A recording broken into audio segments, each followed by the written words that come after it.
Good morning, my dear students. Welcome back. This is our biology sir. మనం గతంలో పోయిన క్లాస్లో 5th యూనిట్లో మనం ఒక టాపిక్ డిస్కస్ చేసామండి, azeotropic mixtures. Next there is another topic, Nernst distribution law. This is the most important question. Nernst distribution law and their applications. ఈ Nernst distribution లా అంటే ఏంటి, దాని అప్లికేషన్స్ ఏంటో మనం ఒకసారి జాగ్రత్తగా డిస్కస్ చేద్దామండి. ఏ solute distributes itself between the two immiscible solvents in such a way that the ratio of concentration of the solute in the two solvents is constant at constant temperature, provides that the solution has the same molecular state in both the solvents. ఏం లేదండి, a solute distributes itself between the two immiscible solvents. మన దగ్గర ఒక solute ఉంది, ఆ సొల్యూటు రెండు immiscible solvents. So immiscible solvents అంటే ఒక దాంట్లో ఒకటి కరగకుండా ఉండేవి. అంటే ఫర్ ఎగ్జాంపుల్ వాటరు, అలాగే ఏదైనా ఆర్గానిక్ కాంపౌండ్ బెంజిన్ కానీ టోలిన్ కానీ ఇటువంటివి రెండింటిని కలిపామనుకోండి, ఈ రెండు ఒకరి దాంట్లో ఒకటి కలవరం, ఇమ్మిసిబుల్. అటువంటి రెండు ఇమ్మిసిబుల్ సాల్వెంట్స్ ఉన్నటువంటి దాంట్లోకి నేను ఒక సొల్యూట్ని కలిపాను. అలా కలిపినప్పుడు ఆ సొల్యూటు డిస్ట్రిబ్యూట్, రెండింటిలో డిస్ట్రిబ్యూట్ అయిపోయింది. ఇట్ సెల్ఫ్ తనంతట తానుగానే ఆ సొల్యూటు రెండు ఇమ్మిసిబుల్ సాల్వెంట్స్ ఉన్నటువంటి దానిలోకి డిస్ట్రిబ్యూట్ అయిపోయింది. ఆ సందర్భంలో the ratio of concentration of solute, ఒక రేషియో చెప్తున్నామండి. వాటి యొక్క సొల్యూట్ యొక్క కాన్సన్ట్రేషను టూ సాల్వెంట్స్లో కూడా కాన్స్టెంట్గానే ఉంటుంది ఎట్ కాన్స్టెంట్ టెంపరేచర్. అలాగే రెండిటిల్లో కూడా దాని యొక్క మాలిక్యులర్ స్టేట్, ఈ సాల్వెంట్లో ఏ మాలిక్యులర్ స్టేట్లో అయితే ఉంటుందో, అలాగే ఇంకొక సాల్వెంట్, రెండు సాల్వెంట్స్ కదండి, టూ సాల్వెంట్స్ ఉన్నాయి, రెండు ఇమ్మిసిబుల్. అయితే సొల్యూట్ మాత్రం రెండు సాల్వెంట్లోనూ ఉంది. ఈ సాల్వెంట్స్లో పై సాల్వెంట్లో ఏ మాలిక్యులర్ రూపంలో అయితే ఉంటుందో, ఇటువంటి మాలిక్యులర్ స్టేట్లో అయితే ఉంటుందో, కింద సాల్వెంట్లో కూడా అటువంటి మాలిక్యులర్ స్టేట్లోనే ఉంటుంది. Next, if you take two immiscible solvents, ఇప్పుడు నేను ఒక టూ ఇమ్మిసిబుల్ సాల్వెంట్స్ తీసుకున్నాను, వాటికి ఒక పేరు పెడుతున్నాను, solvent A and solvent B. Both are immiscible, అంటే ఒకరిలో ఒకళ్ళు కలవరు. If you add a solute X to both the solvents, ఇప్పుడు నేను ఎక్స్ అనేటువంటి ఒక సొల్యూట్ని తీసుకొని ఈ సాల్వెంట్స్కి యాడ్ చేశాను, both the solvents.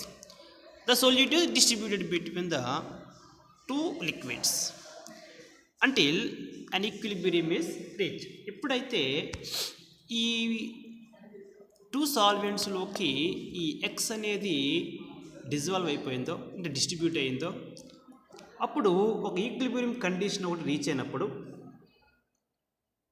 At equilibrium, ఆ కండిషన్లో ఈక్విలిబ్రియం కండిషన్లో the ratio of the concentration of solute in the two solvents is constant. ఇలా చూడండి, is constant. Here the concentration of X in solvent A is equal to C1. అలాగే the concentration of X అంటే solute in a solvent B is equal to C2. ఇక్కడ C1 C2 అనేవి వాటి యొక్క ఆ solute యొక్క కాన్సన్ట్రేషన్స్ అండి. సఫిక్స్గా ఉండాలి కానీ పక్కన వస్తుంది, ఎందుకంటే కింద సఫిక్స్ రాయడం రావట్లేదు కాబట్టి. Okay, so the concentration of X అంటే the concentration of solute in a solvent A that is equal to C1. The concentration of X solute in a solvent B that is equal to C2. అంటే ఒక సాల్వెంట్లో X యొక్క concentration C1 అనుకుంటున్నాను, ఇంకొక సాల్వెంట్లో X యొక్క concentration C2 అనుకుంటున్నాను. ఇప్పుడు ఈ లా ఏం చెప్తుందంటే the concentration of X in a solvent, the ratio of, ఒక రేషియో అండి, the concentration of X in a solvent A by the concentration of X in a solvent B that is equal to C1 by C2 that is equal to K. K ఇక్కడ C1 by C2 దగ్గర పడాలండి. Okay, C1 by C2 is equal to K. K is partition coefficient. ఇక్కడ K అనేది partition coefficient. ఇంతకీ law ఏం చెప్తుంది sir అంటే that is the ratio, అదొక రేషియో. ఏంటి ఆ రేషియో అంటే the concentration of X in a solvent to the concentration of X in a solvent B అంటే C1 by C2. C1 by C2 is constant at constant temperature. అదే నేను ఇలా చెప్పిన most important point ఏంటంటే నా దగ్గర 2 solvents ఉన్నాయి, ఏ అనే సాల్వెంట్, బి అనే సాల్వెంట్ ఉంది. ఆ 2 సాల్వెంట్స్లోకి కూడా ఎక్స్ అనేటువంటి ఒక సొల్యూట్ డిస్ట్రిబ్యూట్ అయ్యి ఉంది. అలా డిస్ట్రిబ్యూట్ అయినప్పుడు ఇప్పుడు ఏ అనేది సాల్వెంటు, ఎక్స్ అనేది solute. So both are is called a solution అంటాం. అలాగే బి అనేది సాల్వెంటు, ఎక్స్ అనేది సొల్యూటు. ఇక్కడ కూడా దీన్ని కూడా సొల్యూషన్ అంటాం. ఓకే, సో సొల్యూషన్లో ఎక్స్ ఒక కాన్సన్ట్రేషన్ ఉంటుంది. ఏ అనే సాల్వెంట్లో ఉన్న ఎక్స్కి ఒక కాన్సన్ట్రేషన్, బి అనేటువంటి సాల్వెంట్లో ఉన్న ఎక్స్కి ఒక కాన్సన్ట్రేషన్. ఓకే, పైన ఉన్న దాన్ని ఏమో C1 అనుకున్నాను, కింద ఉన్న దాన్ని ఏమో C2 అనుకున్నాను. It is the ratio. ఈ రేషియో అనేది is constant at constant temperature. సింపుల్గా చెప్పాలంటే C1/C2 is equal to K. Next, the distribution law is widely used. So ఇలా ఎప్పుడు వ్యాలిడ్ అవుతుంది అంటే when the constant temperature is maintain. ఖచ్చితంగా మనం కాన్స్టెంట్ టెంపరేచర్ని మెయింటైన్ చేయాలి. లాలో చెప్తుందండి. లా ఏం చెప్పింది అంటే the ratio of concentration of solute in 2 solvents is constant at constant temperature. స్టేట్మెంట్లో ఉంది కాన్స్టెంట్ టెంపరేచర్. సో కాబట్టి లా ఖచ్చితంగా మనకి వ్యాలిడ్ అవ్వాలి అంటే you must maintain the constant temperature. Next, second point, the added solute. మనం యాడ్ చేసినటువంటి సొల్యూట్ ఎక్స్ అనుకున్నాం కదండి, ఆ సొల్యూట్ ఖచ్చితంగా should not undergo either association or dissociation. అది ఖచ్చితంగా అసోసియేషన్ అవ్వకూడదు, డిసోసియేషన్ కూడా అవ్వకూడదు. సో అది అసోసియేషన్ అవ్వకూడదు, డిసోసియేషన్ కూడా అయి ఉండకూడదు. Next, C point, the 2 solvent should be immiscible. ఖచ్చితంగా 2 సాల్వెంట్స్ ఇమ్మిసిబుల్ అయి ఉండాలి. ఖచ్చితంగా 2 సాల్వెంట్స్ ఇమ్మిసిబుల్ అయి ఉండాలి. The last point is the 2 solvents should be dilute. ఆ 2 సాల్వెంట్స్ ఎలా ఉండాలి అంటే డైల్యూట్ అయి ఉండాలి. The 4 are the conditions for only valid for the distribution law. ఈ లా మనకి వ్యాలిడ్ అవ్వాలంటే ఖచ్చితంగా ఈ 4 పాయింట్స్ని మనం జాగ్రత్తగా అబ్జర్వ్ చేసుకోవాలి. టెంపరేచర్ కాన్స్టెంట్గా ఉండాలి, మనం యాడ్ చేస్తున్న సొల్యూటు అసోసియేషన్ కానీ డిసోసియేషన్ కానీ సాల్వెంట్తో జరపకూడదు. అలాగే 2 సాల్వెంట్స్ ఖచ్చితంగా ఇమ్మిసిబుల్ అయి ఉండాలి. అలాగే 2 సాల్వెంట్స్ కూడా డైల్యూట్ అయి ఉండాలి. Next, applications of distribution law. 4 applications ఉన్నాయండి. అందులో ఫస్ట్ అప్లికేషన్ ఏంటంటే determination of solubility. First application determination of solubility. The substance whose solubility is to be determined is added to immiscible solvents.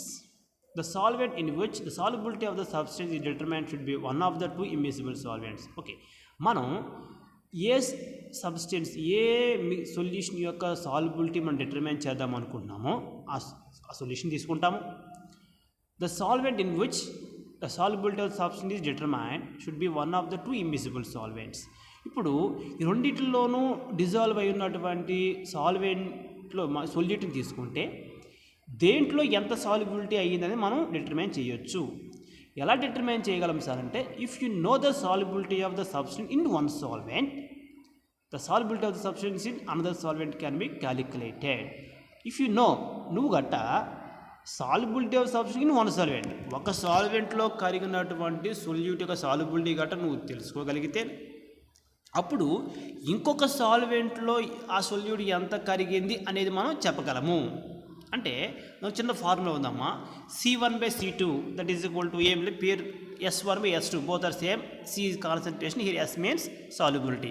C1/C2 is equal to S1/S2 is equal to K. అంటే ఇక్కడ ఏం కాదు, for example ఇప్పుడు నాకు S1 తెలియదు, so solubility తెలియదు.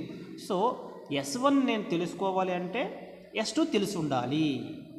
K is also constant. K అనేది constant, partition coefficient అంటారు. అది మన లిటరేచర్లో మనకు వాల్యూస్ అవైలబుల్గా ఉంటాయి. మనం తీసుకునే సొల్యూషన్ ఏంటో తెలిస్తే దానికి పార్టిషన్ కోఎఫిషియంట్ అనేది మన దగ్గర తెలుసు, మన దగ్గర వాల్యూ ఉంటుంది. దట్స్ నౌన్ వాల్యూ, అది తెలిసిన వాల్యూవే. K noun.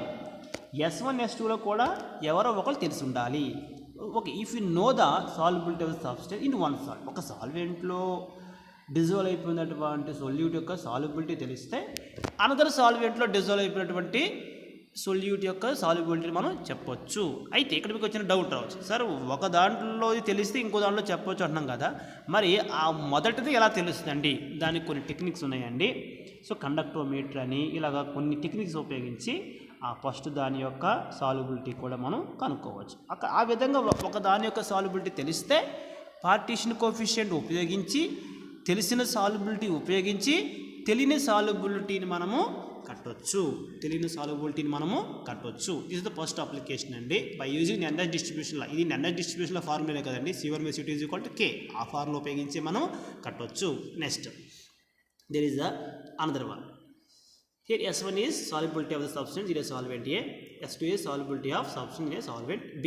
Okay నండి. Next determination of association and dissociation. Second application ఏంటంటే మనం ఒక సొల్యూటు ఆ సొల్యూషన్లో ఎంత అసోసియేట్ అవుతుంది లేదా ఎంత డిసోసియేట్ అవుతుంది అనేది కూడా మనము చెప్పొచ్చు. By using distribution law we can calculate the number of molecules dissociated or associated in one of the two solvents. ఈ రెండు సాల్వెంట్స్లో కూడా మనం తీసుకున్నటువంటి కాంపౌండ్ ఎన్ని మాలిక్యూల్స్ అసోసియేట్ అని లేదా ఎన్ని మాలిక్యూల్స్ డిసోసియేట్ అని అనేది మనము క్యాలిక్యులేట్ చేయొచ్చు by using distribution law. If a solute undergo dissociation, ఒకవేళ ఒక సొల్యూషన్లోకి వెళ్ళినప్పుడు అది డిసోసియేట్ అయిందనుకోండి in one of the solvents and exits as normal molecule in another solvent, then the distribution law becomes. ఒకవేళ మనం తీసుకున్న సొల్యూట్ అనేది డిసోసియేట్ అయినప్పుడు సో సొల్యూషన్ ఫామ్ అవుతుంది, అది ఓకే. అందులో సొల్యూట్ డిసోసియేట్ అయినప్పుడు ఆ డిస్ట్రిబ్యూషన్లో ఎలా మారుతుంది అంటే చిన్న ఫార్ములా ఉందండి. ఈ ఫార్ములా కొంచెం జాగ్రత్తగా వినండి. C1/C2 బ్రాకెట్లో 1 - alpha that is equal to K. ఒకసారి జాగ్రత్తగా చూడండి. C1/C2, C2కి ఇక్కడ బ్రాకెట్ పెట్టాలండి, కింద బ్రాకెట్ పెట్టాలి.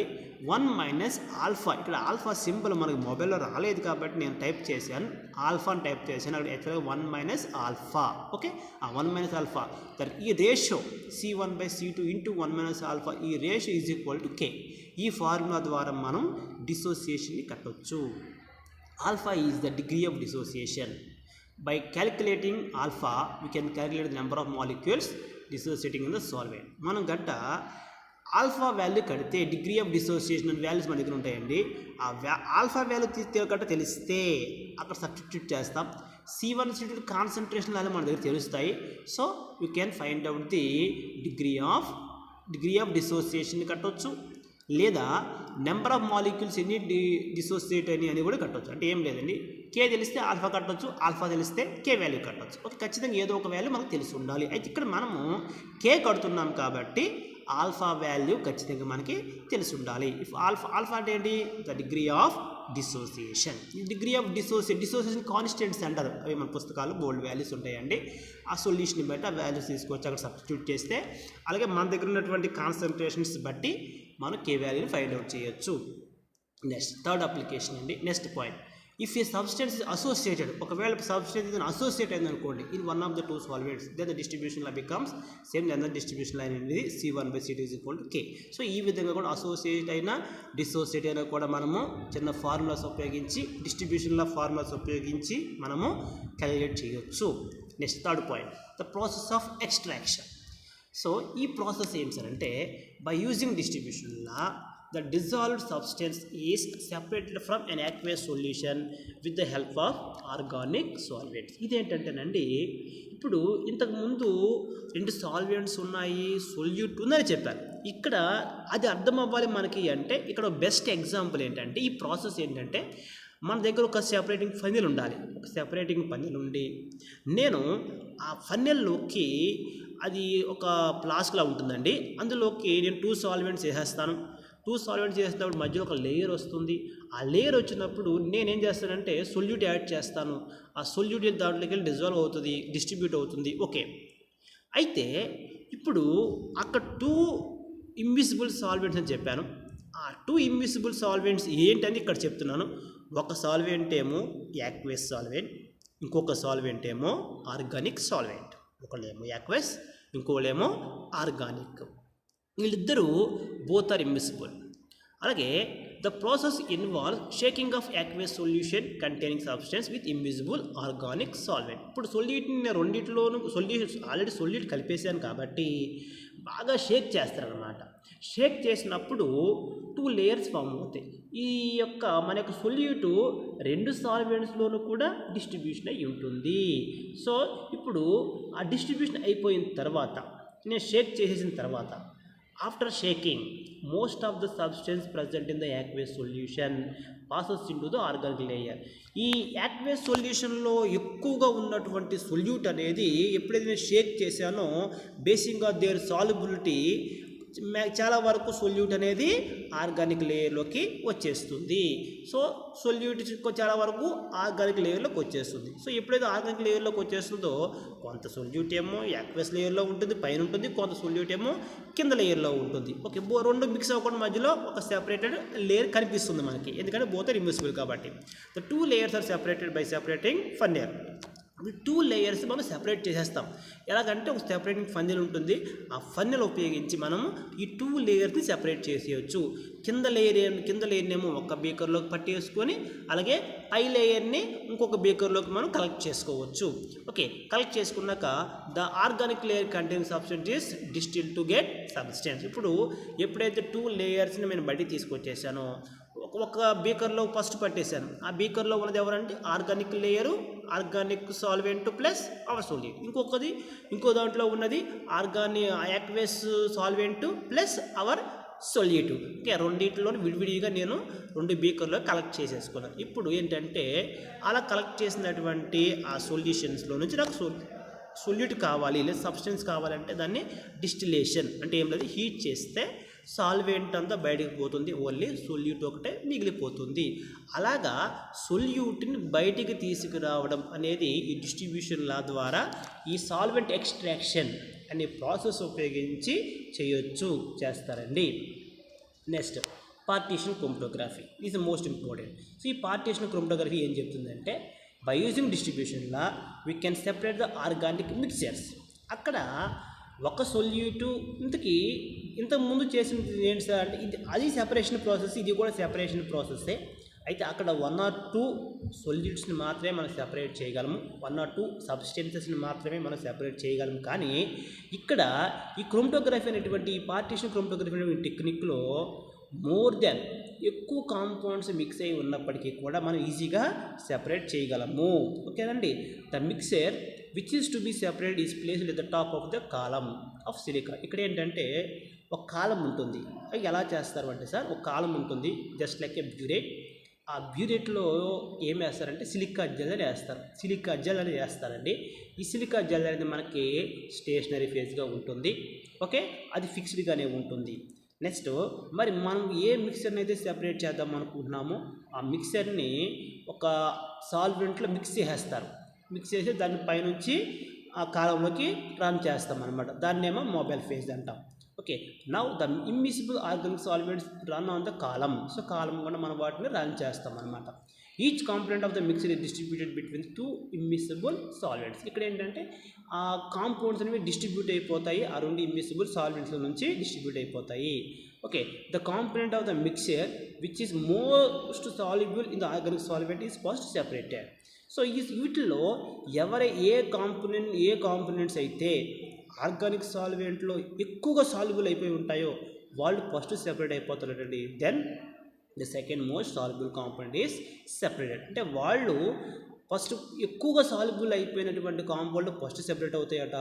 ఆ తర్వాత ఆర్డర్ ప్రకారం ఎవరైతే సాల్యుబిలిటీ ఉంటుందో వాళ్ళు సెకండ్ వస్తారటండి. అంటే ఫస్ట్ మోర్ సాల్యుబుల్ అయిన వాళ్ళు ఫస్ట్ సెపరేట్ అయిపోతారు కాలంలో. ఎందుకంటే కాలంలో మనం ఇంట్రడ్యూస్ చేసిన మిక్సర్ ఆఫ్ కాంపోనెంట్స్ 2 ఉండొచ్చు, 3 ఉండొచ్చు, 4 ఉండొచ్చు, 4 ఆర్ సబ్స్టెన్స్ ఉండొచ్చు. కానీ ఫస్ట్ ఎవరు బయటకు వస్తారు సార్, ఎవరు సెపరేట్ అయి వస్తారు సార్ అంటే మోర్ సాల్యుబుల్ ఆర్గానిక్ సాల్వెంట్ వాడు ఫస్ట్ వస్తారు.